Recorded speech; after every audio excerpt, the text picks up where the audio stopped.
what is to be gained by a confrontation between Russia and the West over Ukraine? Who benefits from this? And this is where you have to go back to understand something from history.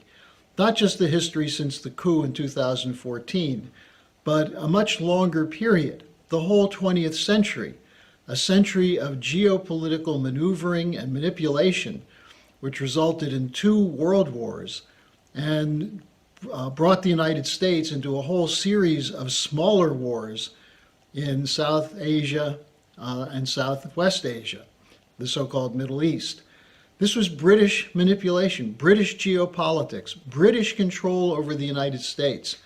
Now, some people say, well, the British, they don't have that kind of power. They're a minor power these days. Well, you're missing the big picture.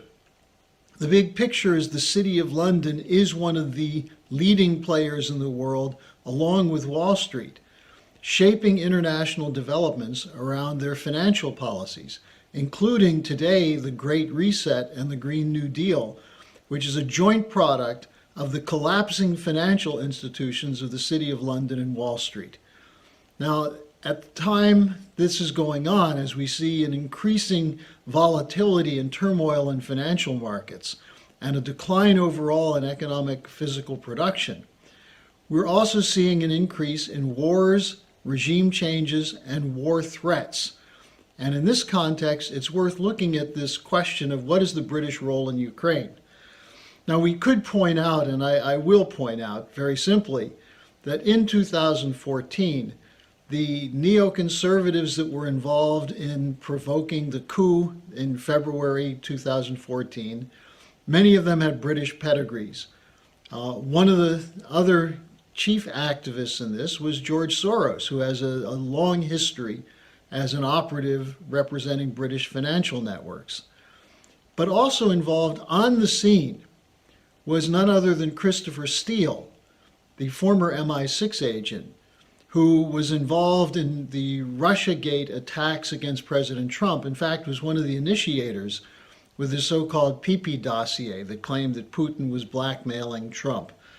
So the British have a history going back for a long time in manipulation in these areas. And one of the key operatives under the Obama administration was none other than Joe Biden, who declares himself to be a proud Atlanticist. And Atlanticist is sort of a code word for the transatlantic alliance centered around the so-called special relationship with the United States and the British Empire. Now, interestingly, the Daily Mirror had a story the other day citing a state TV program in Russia in which a Russian analyst, Sergei Korginyan, said that the head of MI6, Richard Moore, is directing Zelensky. And of course, the Mirror ridiculed this, but it turns out that last October, Ukrainian President Zelensky had a 2-hour meeting with Richard Moore. And when the fact that the meeting took place was leaked to the press, Zelensky confirmed the meeting took place and that it was a 2-hour meeting. So what do we see? The British, the British, the British saying it's the Russians, the Russians, the Russians. And the question then becomes, will we end up in a war, possibly a nuclear war, against Russia to further British interests? That's the question that has to be posed as we head down this pathway.